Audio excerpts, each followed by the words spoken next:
Assalamualaikum, hai teman film semua, kembali lagi di channel Resa Aska, channel di mana teman film semua bisa menemukan review film terfavorit kalian. Kita balik ke film Korea ya, bagi kalian pecinta film Korea boleh merapat ke sini ya. Film yang akan kita bahas kali ini tentang seorang gamer yang memiliki kemampuan untuk bela diri. Memiliki keahlian. Film yang akan kita bahas kali ini menceritakan tentang seorang gamer yang memiliki keahlian bela diri. Ia bekerja sama dengan seorang petugas pendamping narapidana di Korea untuk melawan dan mencegah kejahatan sebagai petugas bela diri. Bagaimana keseruannya? Langsung saja kita masuk ke cerita filmnya ya. Diceritakan seorang pria yang bernama Lee Jung-do yang mempunyai prinsip bahwa bersenang-senang merupakan hal yang penting. Karena dengan bersenang-senang membuat hidupnya bahagia dan orang yang berbahagia itu pasti akan sehat. Sehingga dia selalu melakukan hal-hal yang seru untuk menjaga kesehatan dan kebahagiaannya. Hal yang paling disukainya adalah olahraga dan e-sport. Mulai dari judo, kendo, taekwondo, dan juga e-sport seperti PUBG atau Free Fire. Suatu hari ketika Jungdo dan teman-temannya sedang bermain game online, teleponnya berdering. Dia disuruh untuk mengantarkan makanan kepada pelanggan kedai ayahnya. Ayahnya merupakan seorang pemilik kedai makanan ayam goreng.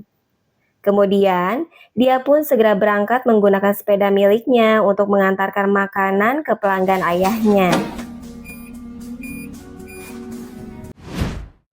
Pada malam harinya, setelah Jungdo mengantarkan makanan, di sebuah gang Jungdo melihat seorang petugas polisi yang sedang berkelahi dengan seorang ex-narapidana.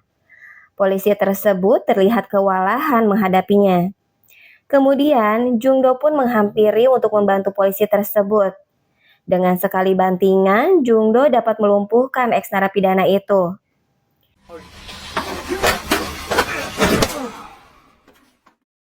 Jungdo melihat di pergelangan kaki ex-narapidana itu terdapat gelang elektronik dan Jungdo menghiraukannya. Polisi itu pun berterima kasih kepadanya karena telah membantu menangkap ex-narapidana itu. Keesokan harinya, Jungdo diundang oleh Balai Permasyarakatan Seoul untuk menerima penghargaan sebagai warga negara yang baik karena telah membantu pihak kepolisian dalam menangkap penjahat. Di tempat itu, Jungdo pun bertemu dengan Kim Sun Min, petugas kepolisian divisi pengawasan elektronik. Dia berkata jika di Korea terdapat 5.000 orang yang memakai gelang elektronik. Mereka merupakan pelaku tindak kekerasan seperti kejahatan seksual ataupun pembunuhan. Mereka telah bebas dari penjara dan terkadang mengulangi perbuatannya.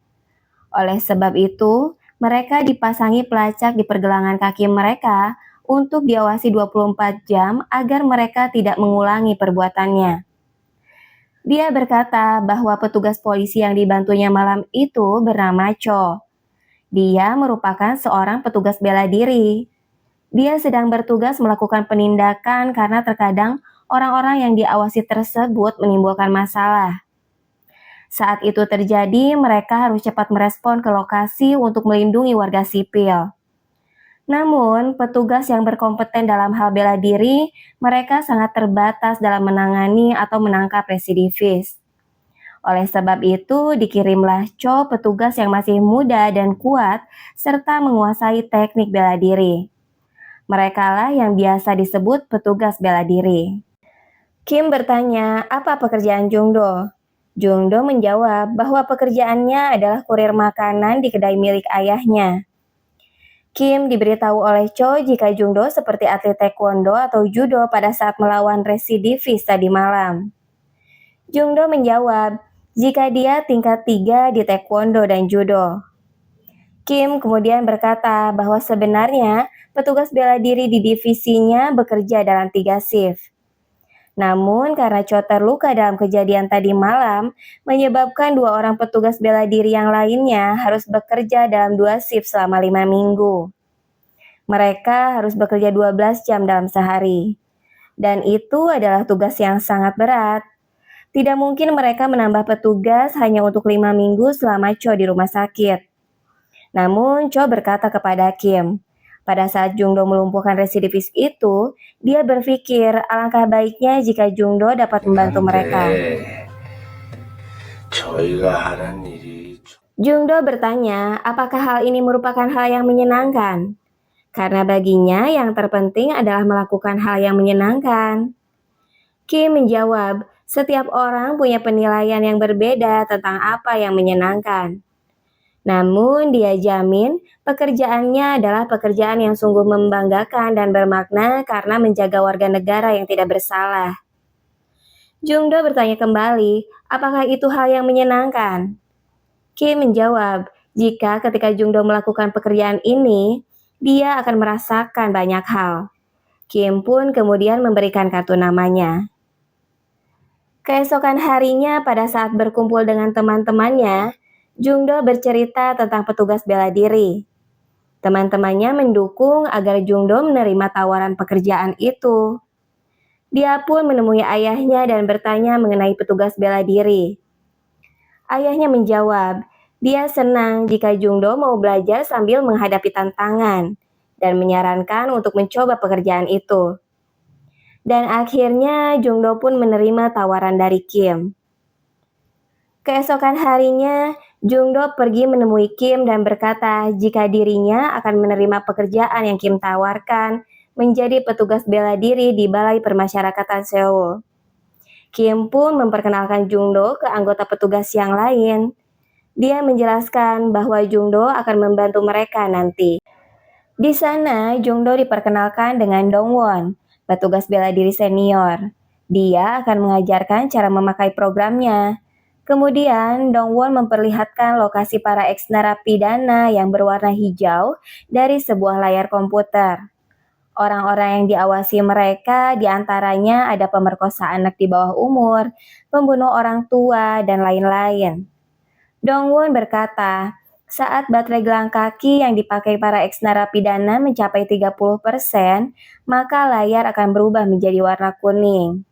Maka kita pun harus mendatanginya, membujuk mereka mengisi dayanya kembali. Jungdo pun mulai bekerja. Dia hanya duduk berjam-jam dan melihat posisi para ex-narapidana di layar komputer dan mengamati jika ada yang berkurang daya baterai pergelangan kakinya.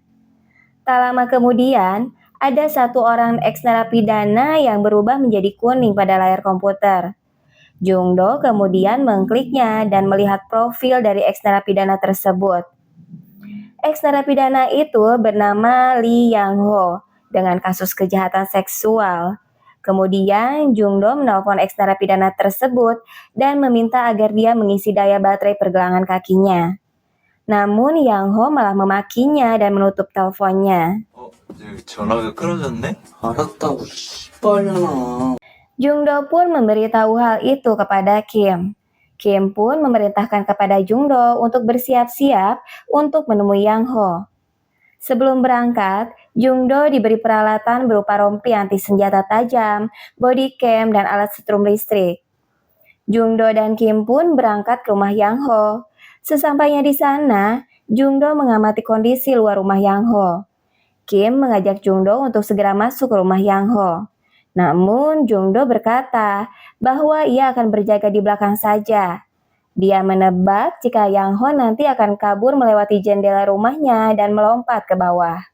Kim pun menuju pintu depan dan mengetuknya. Namun Yang Ho tidak mau membukanya dan kabur melompat melalui jendela belakang. Tapi ternyata Jungdo sudah menunggu. Sambil mengeluarkan pisau, Yang Ho mencoba menyerangnya. Namun dengan sekali tendang, Yang Ho dapat dilumpuhkan. Jungdo kemudian mengeluarkan alat setrum listrik miliknya dan mencoba alat itu ke Yang Ho. Dan Yang Ho pun langsung tersetrum. Dan setelah itu, Jungdo pun terlihat senang dengan alat itu.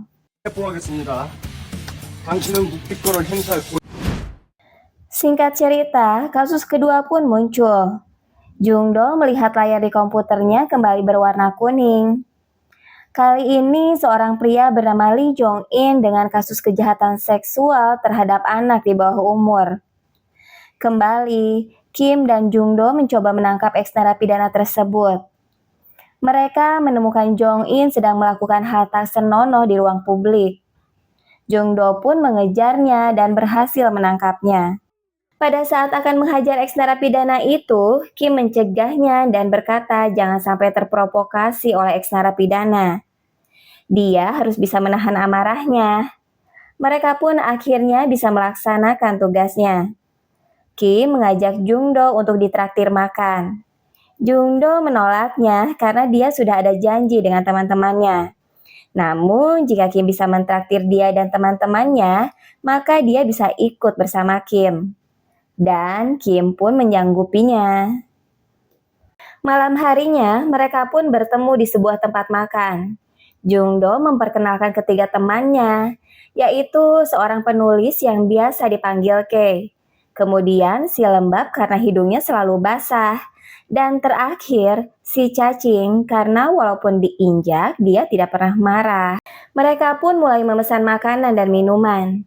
Kemudian Kei bertanya kepada Kim, kenapa dia mau bekerja sebagai polisi pengawas elektronik, padahal pekerjaan itu sangat berbahaya dan memicu stres yang tinggi.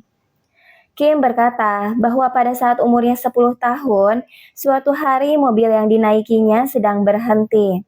Namun kemudian tiba-tiba sebuah mobil di belakangnya menabrak mobilnya. Pada saat itu, pintu belakang mobil Kim hancur dan dia pun terjepit tidak bisa bergerak. Bahkan mesin mobilnya pun terbakar. Dia berpikir jika dia mati pada saat itu. Namun tiba-tiba ada polisi yang datang membongkar pintu dan menyelamatkannya. Pada saat itulah dia berkeinginan untuk menjadi seorang polisi agar bisa menolong orang dan membalas budi. Namun karena kecelakaan itu pertumbuhan kaki kiri Kim tidak sempurna, yang mengakibatkan kaki kirinya lebih pendek dari yang kanan. Dia sadar jika dia tidak akan bisa berlari untuk menangkap eks-narapidana. Oleh sebab itu, dia memilih divisi pengawasan. Dia termotivasi untuk mencegah pelaku kejahatan untuk mengulangi perbuatannya. Setelah menikah dan mempunyai anak, pekerjaannya jadi semakin berarti. Karena di antara para pelaku kejahatan, ada pelaku pelecehan seksual anak di bawah umur. Kim ingin menciptakan dunia di mana anak-anak aman dan terlindungi. 또 결혼하고 애가 생기면서 Sementara itu di Balai Permasyarakatan, dua rekan Jung Do sedang memperhatikan layar komputer. Dan terlihat salah satu eks-narapidana yang baterai gelang kakinya sudah mencapai 30%. Orang itu bernama Hai Jun Go dengan kasus penculikan. Dia pun mencoba menghubungi eks-narapidana tersebut, namun ponselnya mati. Dua rekan Jung Do pun bersiap untuk berangkat ke rumah Jun Go. Pada saat akan berangkat, layar komputer kembali menyala berwarna, menandakan ada satu eks-narapidana yang sedang berkeliaran jauh dari rumahnya, yaitu Min Do Woong. Scene kembali beralih ke tempat Kim dan Jung Do berada.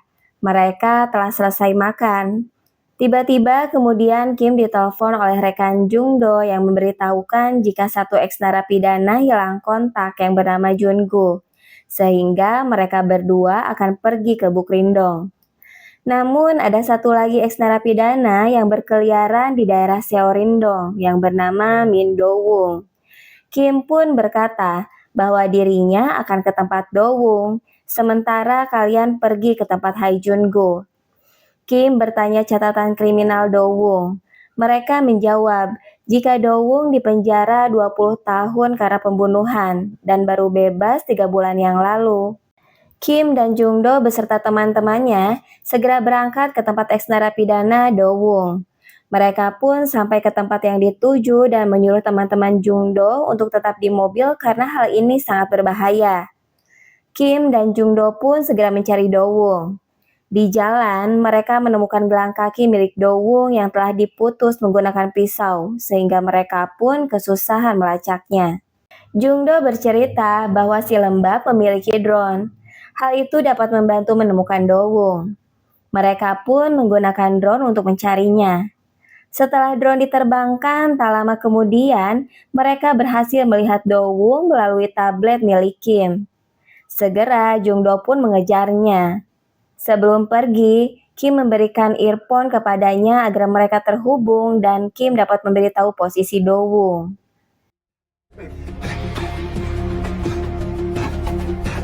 Jungdo pun berhasil menemukan Do-woong dan terjadi perkelahian. Jungdo dengan mudah membanting dan mengalahkannya. Setelah berhasil mengalahkannya, tiba-tiba Do-woong mengambil pisau miliknya dan mengarahkannya ke lehernya sendiri. Dia menyuruh Jungdo untuk pergi, jika tidak dia akan bunuh diri. Jungdo yang melihat hal itu menghubungi Kim kembali dan menceritakan apa yang terjadi. Kim yang mendengarnya lewat ponsel menyuruh Jungdo untuk berbicara kepada Do-woong mewakili dirinya. Kim kemudian berkata dan meminta Jungdo untuk menyampaikan perkataannya kepada Do-woong. Kim mulai berbicara menanyakan apa yang terjadi. Apakah Do-woong sedang bertengkar dengan temannya? Do-woong menjawab bahwa dirinya telah berusaha keras untuk hidup lebih baik. Namun bajingan yang bernama Ji Hyuk-jun selalu mengolok-oloknya karena memakai gelang kaki itu. Hal ini sangat tidak adil baginya, sehingga dia berniat untuk membunuhnya. 정도야. Kim kemudian berkata bahwa ia tahu dirinya telah sangat lelah namun tetap diperlakukan seperti itu. Tetapi Do-woong janganlah menyerah karena 20 tahun penjara yang telah dia lalui akan sia-sia. Jangan ulangi kesalahan dan bersabarlah sedikit lagi. Suatu hari gelangmu akan kami lepas. Sampai saat itu terjadi, kami selalu di sampingmu. Do-woong yang mendengar hal itu pun sadar dan akhirnya membuang pisau yang dia bawa. Kim berjanji akan membuat laporan dan akan mengurangi hukuman Do-woong karena melepas gelangnya. Scene kemudian beralih di mana Jungdo baru saja pulang ke rumah dan bertemu dengan ayahnya. Jungdo berkata kepada ayahnya jika Kim merupakan seseorang yang sangat baik. Kemudian ayahnya menyuruh Jungdo untuk segera mandi dan bergabung untuk makan malam dengannya. Ayah Jungdo yang sedang menonton TV melihat berita tentang seseorang narapidana yang baru saja keluar dari penjara yang bernama Kang Ki-jung. Dia didakwa dengan kasus pelecehan seksual anak di bawah umur sebanyak 15 anak perempuan dengan resiko residivisme sangat tinggi. Sementara itu di tempat lain, Kepala Balai Permasyarakatan sedang mengadakan rapat dengan Kim dan para stafnya membahas mengenai Kang Ki-jung narapidana yang baru saja keluar dari penjara. Dia menanyakan mengenai susunan tim khususnya. Kim berkata, jika saat ini mereka kekurangan personil. Saat ini satu pengawas menangani lebih dari 20 orang ekstrapidana. Jika ditambah dengan Kang Ki-jung, dikhawatirkan ekstrapidana yang lain akan tidak terawasi dengan maksimal. Kepala balai berkata bahwa pekerjaan yang diemban Kim memang berat.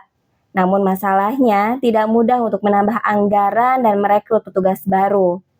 Dia akan berusaha lebih keras untuk melobi pemerintah agar mau menambah anggaran untuk balai pemasyarakatan. Keesokan harinya, Jungdo mengunjungi bibinya yang bernama Sunjung, seorang pemilik salon. Pada saat akan masuk ke dalam salon, Jungdo berpapasan dengan seorang pria.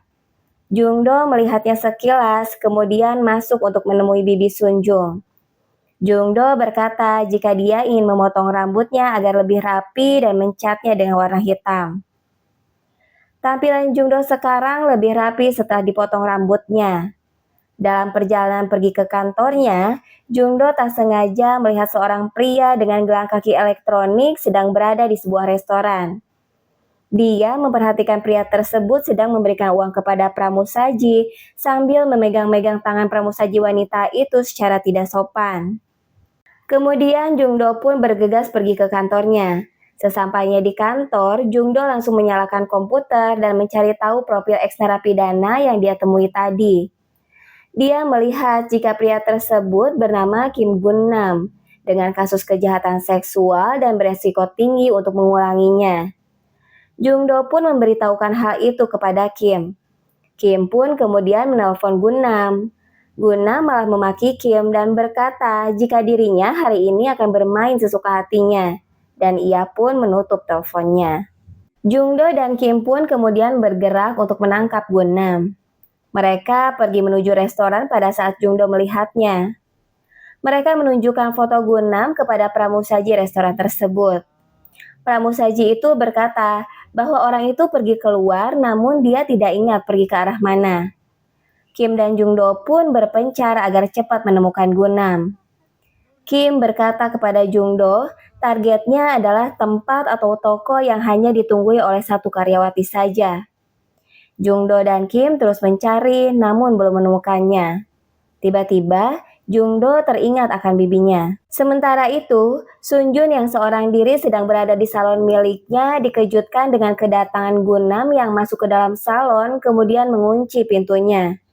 Sunjung berkata, kenapa Gunam melakukannya? Tiba-tiba Gunam pun memeluknya dan melakukan pelecehan seksual. Sunjung pun melawan dan memukul Gunam. Namun Gunam kembali memukul dan mencekik lehernya. Tak lama kemudian, akhirnya Jungdo pun tiba. Dia melihat dari luar bahwa bibinya sedang dicekik oleh Gunam. Jungdo yang melihat hal itu, kemudian mencoba mendobrak pintu namun tidak berhasil. Jungdo mengambil alat pemecah kaca di sakunya, kemudian memecahkan kaca pintu salon. Jungdo pun masuk dan kemudian menarik dan melempar Gunam dari bibinya dan mencekiknya hingga pingsan. Setelah pingsan, dia pun segera memborgol Gunam. 당신은 Situasi pun terkendali. Jungdo menghampiri bibinya dan meminta maaf jika dia datang terlambat. Bibinya kemudian memeluk Jungdo sambil menangis dan mengucapkan terima kasih. Singkat cerita, keesokan harinya pada saat Jungdo dan ayahnya sedang sarapan, ayah Jungdo berkata bahwa bibi Sunjung berkunjung ke kedainya dan mengucapkan rasa terima kasihnya kepada Jungdo karena telah menyelamatkannya. Jungdo bertanya kepada ayahnya, saat seusianya pekerjaan apa yang membuatnya bahagia? Ayahnya berkata, dia bahagia pada saat dia berakting. Dia dan teman-temannya berkumpul hingga kelelahan dan berkeringat. Saat kita dapat membuat orang lain berbahagia karena kerja keras kita, disitulah letak kebahagiaannya. Saat energi dari hati kita menyentuh hati orang lain, ada energi yang muncul. Itulah saat yang membahagiakan.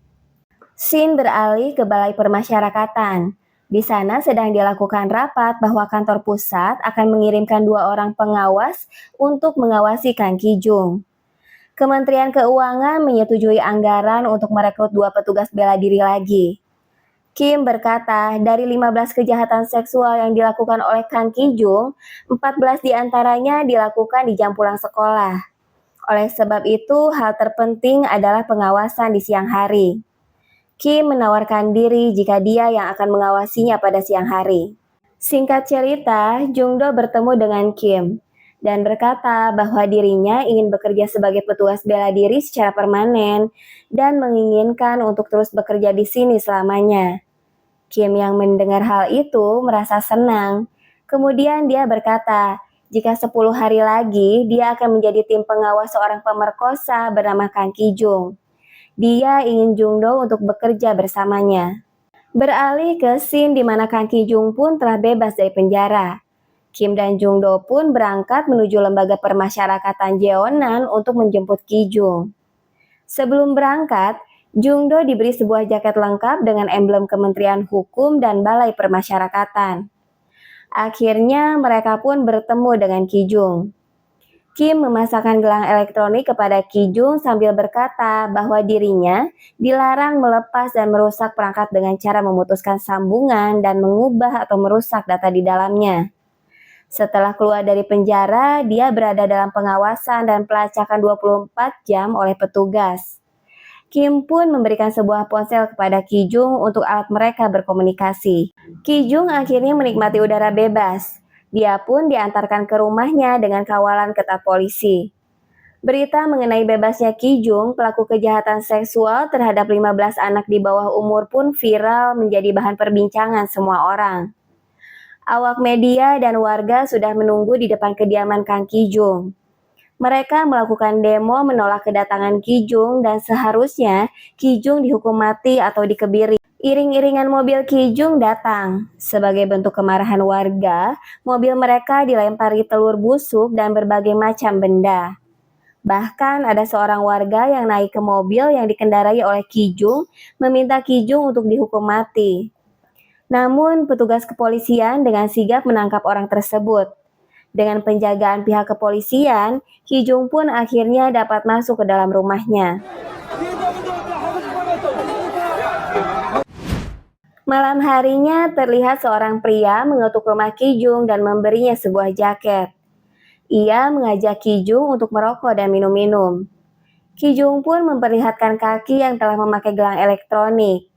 Dia tidak bisa keluar dari rumah. Pria tersebut berkata bahwa dia juga pernah memakainya selama 3 tahun. Naik dan turun di gedung yang sama tidak akan terbaca oleh pelacaknya. Ki Jung akhirnya menerima ajakan temannya itu dan menuju ke rooftop untuk merokok. Di sana mereka membicarakan mengenai sebuah surat yang telah dibaca oleh Ki Jung. Ki Jung berkata bahwa dia mau melakukannya. Scene kemudian beralih ke balai permasyarakatan. Jung Do melihat ada pergerakan di pelacak yang dipasangkan pada Ki Jung. Jung Do meminta izin kepada Kim untuk membuntutinya. Kim kemudian mengizinkannya dan agar berhati-hati. Dan jangan lupa memakai earphone untuk berkomunikasi. Kim akan memantau dari kantor. Jung Do pun berangkat menuju lokasi Ki Jung. Tak lama kemudian, Jung Do menemukannya. Dia terlihat masuk ke dalam pertokoan. Jung Do pun turun dari mobil dan berjalan kaki membuntutinya. Namun Jung Do kehilangan Ki Jung di sekitaran tangga pertokoan. Dia pun kebingungan apakah akan naik atau turun. Jung Do bertanya kepada Kim kemana dia seharusnya pergi. Kim pun berkata untuk menjelaskan apa yang ada di sekitar Jung Do. Jung Do menjawab bahwa lantai 2 sampai dengan lantai 5 merupakan tempat les. Kim kemudian berpikir sejenak dan berkata jika saat ini adalah belum waktunya anak sekolah pulang les. Berarti Ki Jung menuju ke bawah pertokoan. Ki Jung yang telah sampai di basement pertokoan kemudian masuk ke dalam sebuah mobil. Dia bertemu dengan seorang pria. Pria itu tanpa basa-basi berkata kepada Ki Jung bahwa dirinya merupakan seorang penjual video asusila di dark web. Korban-korbannya merupakan anak di bawah umur. Pria itu menawarkan suatu pekerjaan kepada Ki Jung. Jika dia mampu membuat video rekaman dengan anak-anak, ia akan memberinya 10 juta won untuk per 10 menit video. Nanti anak buahnya yang bernama Byung Sun akan membantu mereka mengedit dan mencarikan anak-anaknya. Ki Jung pun kemudian menyetujuinya. Sementara itu Jung Do pun tiba di basement. Dia mencari-cari Ki Jung namun tidak menemukannya. Kemudian dia menghampiri mobil di mana Ki Jung dan pria itu berada. Namun karena kondisi kaca mobil yang gelap, Jung Do pun tidak bisa melihatnya. Dia pun hanya memperhatikan plat mobilnya yang tertera dan kemudian meninggalkan basement untuk mencari Ki Jung di tempat lain. Pria yang di dalam mobil berkata kepada supirnya agar membereskan Jung Do secara diam-diam. Jung Do menghubungi Kim dan berkata bahwa dirinya kehilangan Ki Jung. Kemudian Kim pun mencoba menghubungi Ki Jung memakai pengeras suara agar Jung Do dapat mendengarkan percakapan Ki Jung dan Kim. Ki Jung pun mengangkat telepon dari Kim dan berkata jika dirinya sedang membeli kimbap di pertokoan. Jung Do yang ikut mendengarkan juga segera menuju tempat kimbap dan ternyata Ki Jung sudah berada di sana. Jung Do akhirnya kembali ke kantornya dan berbicara kepada Kim bahwa banyak toko kimbap di dekat rumah Ki Jung. Kenapa dirinya harus pergi ke pertokoan? Kim merasa ada yang aneh. Jung Do pun berkata dia akan mengawasinya setiap saat. Tak berselang lama, petugas Cho yang baru sembuh datang ke kantor menemui Kim dan Jung Do. Dia berkata bahwa mulai besok dia kembali bertugas. Cho mendengar jika Jung Do mendaftar ke tim khusus. Cho pun senang ketika mengetahui hal itu. Kemudian, Cho memberi Jung Do sebuah hadiah sarung tangan karena telah menolongnya pada saat itu. Scene beralih ke sebuah jalan di mana ada seorang anak perempuan yang sedang bermain dengan anjingnya dan tiba-tiba kemudian diculik. Scene kembali beralih ke rumah Liang Ho, salah satu eks narapidana yang pernah Kim dan Jung Do tangkap di awal-awal cerita, dia ditemui oleh salah satu anak buah pria yang menawarkan pekerjaan untuk Kijung. Sementara itu, di tempat lain, Kijung dan salah satu anak buah pria yang berada di mobil sedang memeriksa sebuah ruangan di rumahnya yang akan dia siapkan sebagai tempat perekaman video. Dia berkata bahwa dia sudah mendapatkan anak di bawah umurnya dan kemudian menyerahkan sejumlah uang kepada Kijung sebagai uang muka. Dia mengingatkan Kijung agar jangan melakukan kesalahan. Keesokan harinya, di kantor Balai Permasyarakatan, petugas bela diri Choi yang sedang mengawasi Liang Ho berkata kepada Kim bahwa baterai gelang kaki milik Yang Ho tersisa kurang dari 30%. Namun ponselnya tidak bisa dihubungi dan rumahnya yang terletak di Seorindong tetapi ia terlacak sedang berada di Dongrindong. Kim kemudian menghubungi Jungdo yang sedang membuntuti Kijung di sebuah barber. Kim berkata jika dia dan Cho akan menemui Yang Ho. Kim dan Cho pun berangkat untuk mencari Yang Ho. Mereka pun tiba di sebuah gudang. Namun ternyata semua itu adalah jebakan. Yang Ho telah menunggu kedatangan mereka dengan beberapa teman-temannya. Mereka mengejar dan memukuli Kim dan Cho. Cho yang berusaha melindungi Kim dipukul bagian kepalanya hingga berdarah dan kemudian meninggal dunia. Sedangkan Kim mendapatkan luka yang sangat berat dan kemudian pingsan. Sementara itu, Kijung yang telah selesai memotong rambutnya berjalan menuju pertokoan. Jungdo pun terus mengikutinya. Kijung yang mengetahui sedang dibuntuti oleh Jungdo, kemudian masuk ke dalam sebuah toko dan menutup rolling door toko tersebut. Tiba-tiba datang segerombolan preman suruhan Kijung yang datang dan akan menghajar Jungdo. Akhirnya perkelahian pun terjadi. Jungdo yang menguasai beberapa teknik bela diri berhasil melumpuhkan para preman tersebut.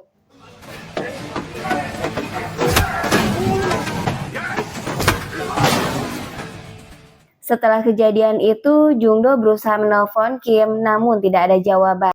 Jungdo kemudian pergi ke tempat kediaman Kijung dan melihat payung yang digunakan oleh Kijung. Dia pun mendobrak masuk rumah Kijung dan di dalam rumah Kijung pun telah menunggu Jungdo, kemudian mereka berkelahi.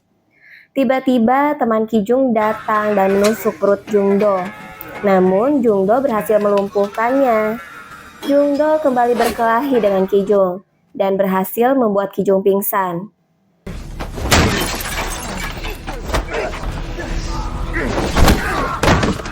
Jungdo pun melihat anak kecil yang disekap. Pada saat Jungdo akan membebaskannya, tiba-tiba Kijung menikamnya dari belakang. Setelah kejadian itu, datanglah 2 orang petugas polisi, namun Kijung berhasil melarikan diri. Singkat cerita, Jungdo yang berada di rumah sakit kemudian siuman. Dia ditemani ayahnya dan kepala Balai Permasyarakatan. Jungdo bertanya, apakah Kijung tertangkap? Petugas berkata, jika Kijung memutus gelang elektroniknya dan melarikan diri, polisi sedang mengejarnya. Dia pun menanyakan kondisi anak kecil yang disekap. Petugas itu berkata bahwa anak kecil itu berhasil diselamatkan. Kemudian dia bertanya tentang Kim. Kim sedang menjalani operasi patah tulang leher. Pemulihannya akan membutuhkan waktu lama, sedangkan Cho mengalami mati otak. Ia mengalami henti jantung di tempat kejadian.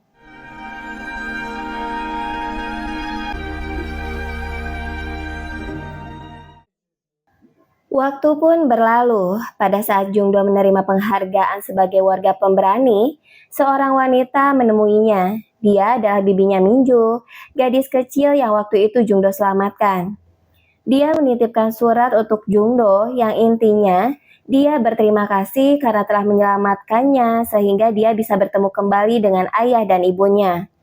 Kondisi Minju saat ini masih trauma. Dia tidak berani keluar rumah, namun jika diceritakan tentang Jungdo, dia menjadi kuat dan berani.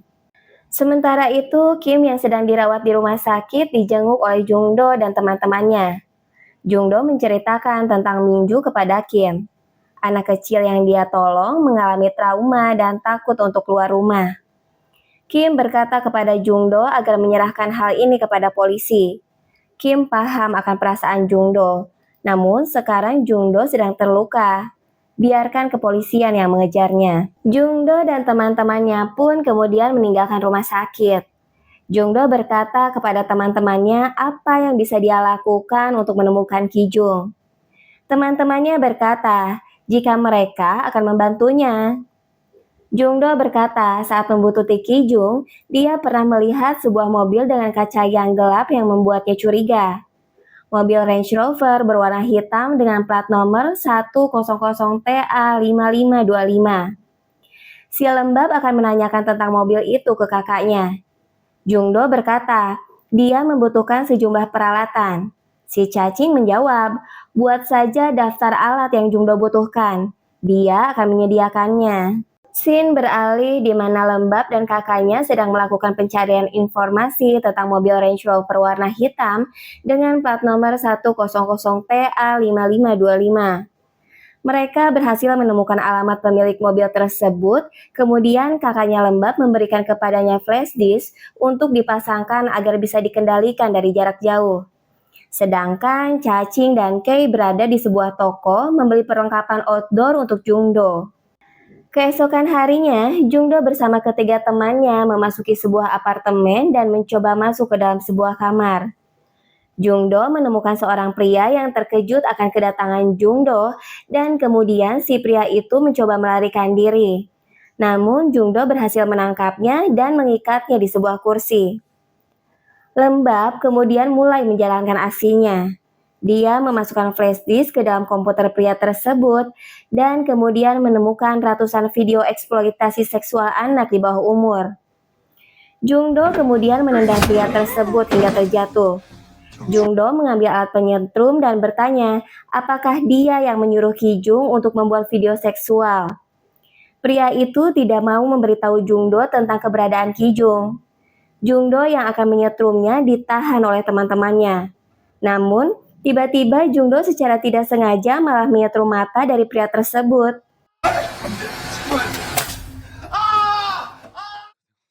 Si cacing berkata, matanya bisa menjadi buta bila dibiarkan. Oleh sebab itu, jika dia mau memberitahu keberadaan Kijung, maka mereka akan memanggilkan ambulans untuk. Pria itu kemudian berkata jika Kijung memakai kartu kredit miliknya. Lokasinya akan diketahui jika dia memakai kartu kredit tersebut dan bisa dicek di ponsel miliknya. Sejam yang lalu, kartu kredit tersebut dipakai di toko bernama Jung Huagak.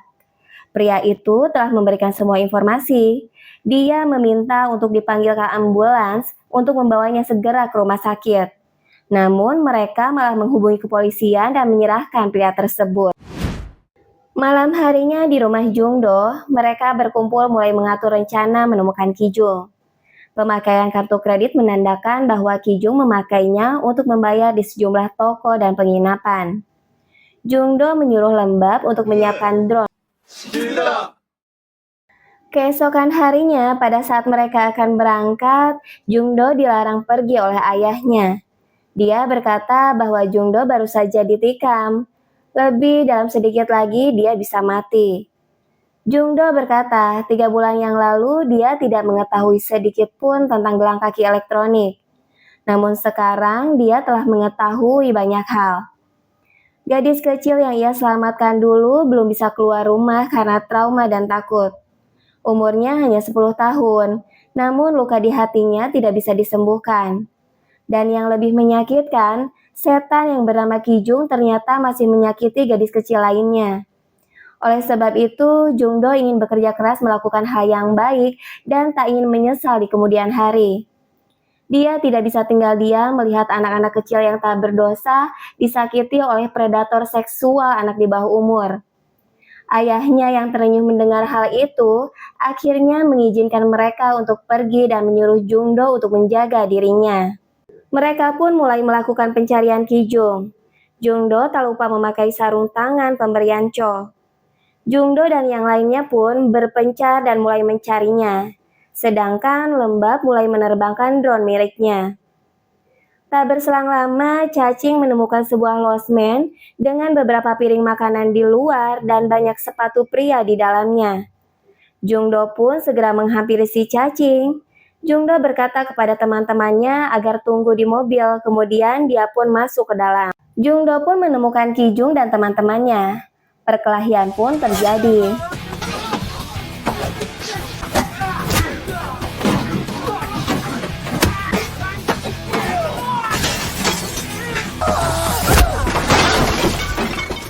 Kijung yang melihat hal itu kemudian melarikan diri. Jungdo berkata kepada Lembab agar drone miliknya mengikuti Kijung. Setelah berhasil mengalahkan teman-temannya Kijung, Jungdo berlari mengejar Kijung, dan mereka pun berkelahi.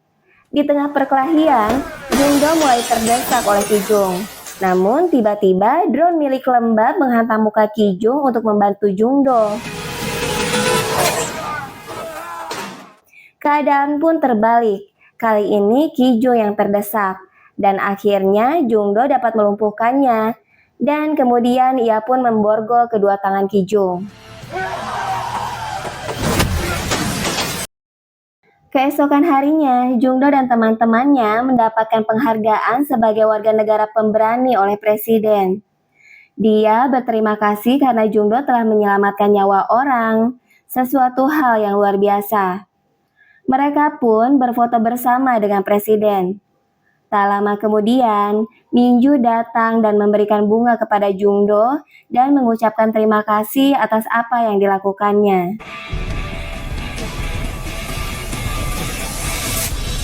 Dan film pun selesai. Gimana, seru kan ceritanya? Mudah-mudahan film ini bisa menginspirasi kita untuk selalu membantu orang lain yang membutuhkan ya. Karena bagaimanapun ketika orang lain terbantu oleh kita, disitulah letak kebahagiaan kita. Oke, jangan lupa like, komen, dan subscribe-nya. Sampai ketemu lagi di review film kita selanjutnya. See you to the next video. Wassalamualaikum warahmatullahi wabarakatuh.